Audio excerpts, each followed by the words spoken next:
Hey everybody, it's Eric with Eric's Garage AZ coming at you today, and I'm in Kingman, Arizona, and I'm here to check out a beautiful original owner, one owner car, and the owner's a really cool cat named Mark, and he's got a 1967 Dodge Charger, which is in immaculate, pristine condition, and we have an opportunity here to check out the car, shoot some video, and guess what?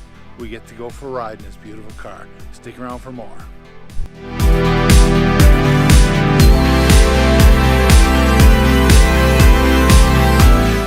Alright, let her rip, Tater Chip.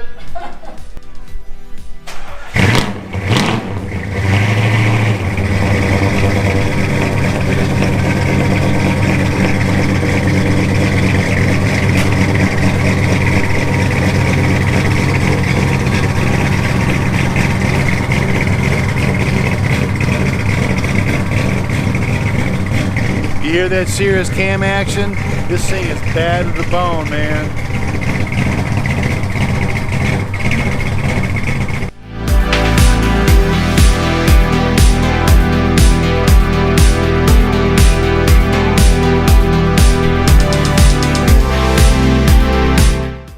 Hey everybody, it's Eric with Eric's Garage AZ, and I want to thank you so much for watching this video. In the meantime, remember, like, subscribe, share, and be sure to hit that notification bell that goes ding ding every time we upload a new video. In the meantime, drive it like you stole it, bitches.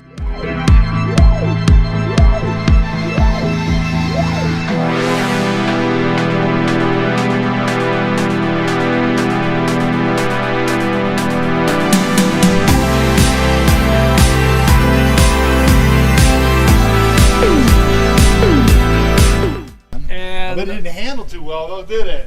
And Michigan International Speedway. Really? I did 3 laps with this. Did you really? And on the turns, I was doing 100 miles an hour. That is so cool. I did. I got to do. I went to the 50th anniversary birthday party for the Mustang up in Las Vegas. Yeah. And I got to do Las Vegas Motor Speedway 3 laps, and I was up against the wall doing probably 130.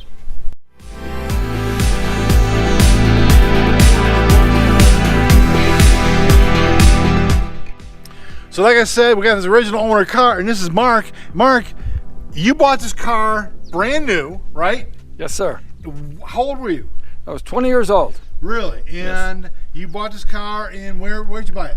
It's just north of Detroit. Okay. On famous Woodward Avenue, Hodges Dodges. Really? Which is one of the original sponsors of the Ram Chargers during the racing days. No kidding. Now I understand you have some documentation in here. Yes, I do. Can we take a look at that real quick? Absolutely. Special treat in the trunk of this car. Check it out.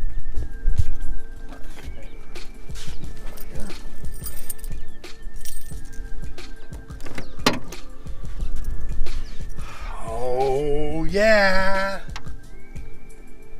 Now that, come on over here, bud. Now that is the original window sticker on this car, right? Yes, sir. Okay, now you mentioned to me off camera on a phone call we had to set this up that you were looking at 3 different engine configurations on this car, and you were forced to settle on a 383. Tell me a little bit about that. Okay, the base motor on this is a 318.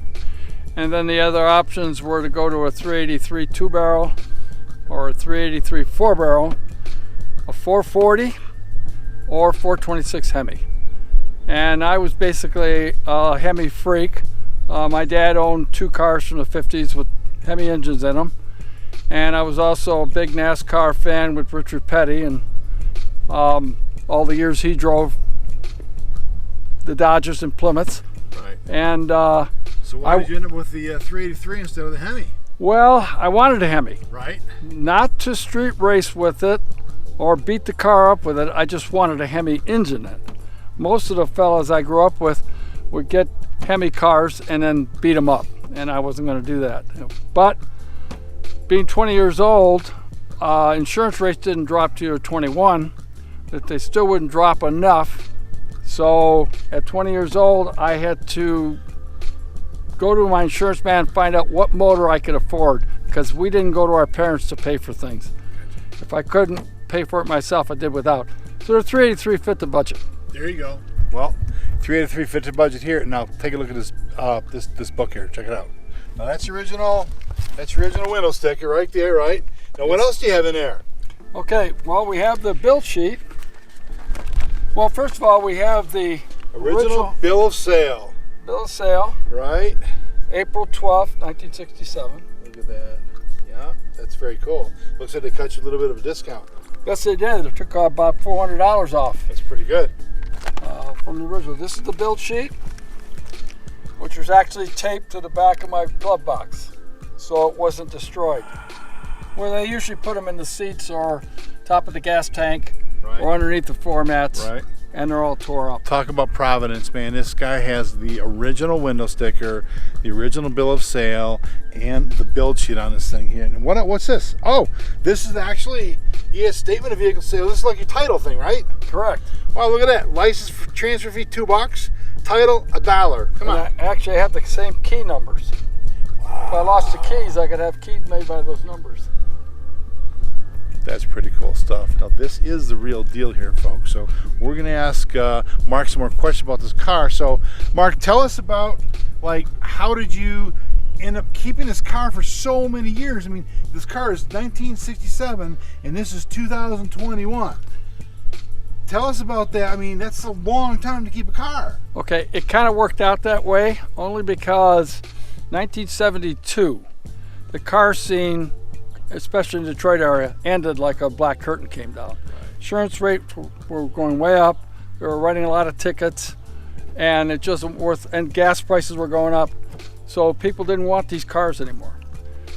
I wasn't going to give it away, so I parked it under my dad's carport, which also helped save the car because it stayed dry. Air was blowing through it. It sat there for 18 years. Wow. And I just couldn't get rid of it. And then 1991, I started the restoration on it. It took about 15 years. Really? Now let's walk around this thing a little bit here. Yes, sir. I mean, well, talk to me about this car. You said it was repainted one time. Let's take a look at this paint here. Yeah, he painted it for me, and after it was painted, all the other items that were weathered, right, I made a choice either to stop now or finish the car. Okay. So each year I had so much money to put in to find parts, things, have things reconditioned, re-chromed, and just kept on going until it was done. And you have all the original emblems, or some of them have been replacement emblems. Yes. But it's all OEM or replacement part. It's not correct, like fake and stuff, no, like airbrush crap like that. No. Okay, very cool. Now you mentioned something about this rear deck thing here. Now let's talk about that for a sec. Off camera, he has a really cool story about this particular item. Now, what is this called? Well, it's just the emblem. Okay, it's the emblem. All right. Just a trunk emblem. Okay. A lot of cars have trunk emblems. Right. So tell us about this one and why it makes it so appealing. Well, mine, the original one, did have some pits in it. And these are very difficult to recondition, re-chrome, because of this satin finish. Right. It's very difficult to get that back. So I contacted a fellow in Arizona. Make a long story short, he did some shopping for me out here, found an Arizona car with an original one that was in this shape, and I made a deal with him on the price, and it's been on there ever since. The same medallion today, if you could find one, it's probably 10 times what I paid for it. Really? Yes. That's incredible. Now, you mentioned something else very special about this car that is not to this year, but it's to another year, and that's something up front. Let's take a look at that here. Because you're a sneaky kind of guy, I can see that. Look at this, the scallops here. God, it's so nice. All right, so what is? Now you said that's a light for. That's the side light markers that were mandated by the government. Okay. In 1968. Okay. Not 67. Right.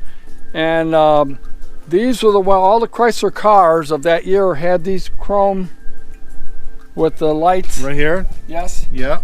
And they had square ones, they had round ones, and the 68 Charger, which my brother bought when he got home from Vietnam.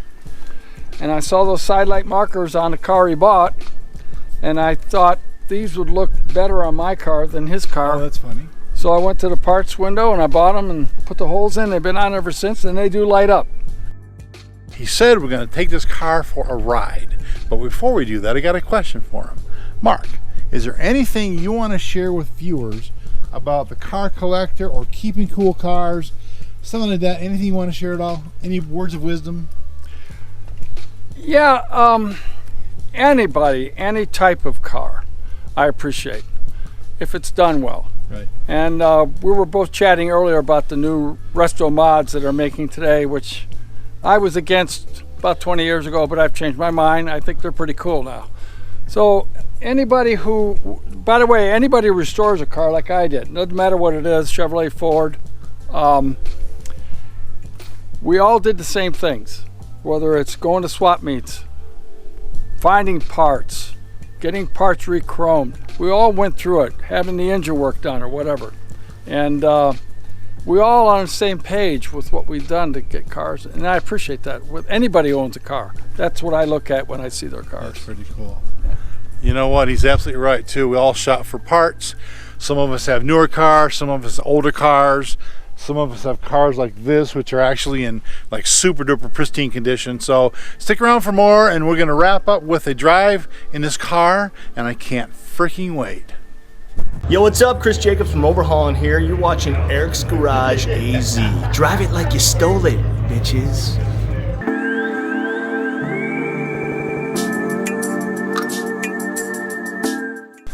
Well, we're getting in. Gonna take this little bugger for a spin. This is cool. Nice.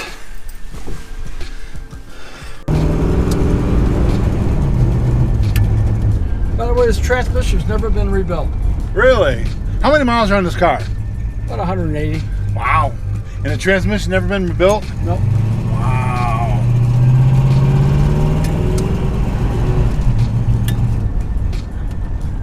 Now I did put a shift plate in. Not a throttle. I guess they call it a throttle body, but it was a shift plate back then. All right. That's. I had somebody tell me that's one of the reasons why. You notice how quick it shifts? Uh-huh. A friend of mine told me that's one of the reasons why your transmissions lasted this long. The bands weren't sliding on each other. Okay, that makes sense.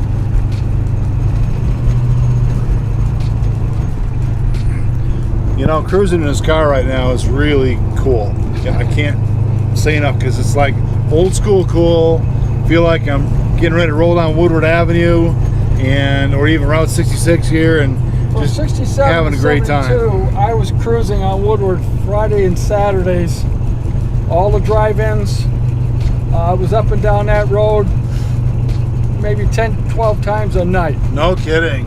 Now, 4 years. Did it start in downtown Detroit where you started, or were you further out in the suburbs? No, it starts in the city I was in, which is Ferndale, which is on the border of Detroit. Yep, I know Ferndale. And all the roads up there were mile roads running east and west. Woodward running north and south. So they started an 8-mile road, which is Ferndale, up to 9 mile, 10 mile, 11 mile, 12 mile, on up. And every half mile there was a traffic light. So that's how the racing ended. You'd race somebody up to the half-mile light and then race somebody again. So the racing was perfect for because of the distance between traffic lights. It was just a perfect venue. That would be cool. Today, no way. I've been on Woodward Avenue here not too long ago, and it's way too many cars. Like Route 66, there's way too many cars. But this guy had an opportunity to do that back in the 60s, back in the heyday of street racing, basically. Well, we just returned from that cool ride, and I'll tell you what, amazing. The car rides like a dream, drives like a dream. You hit the accelerator and it smokes tires. Meantime, folks, remember, like, subscribe, share, drive like you stole it. Bitches, see ya.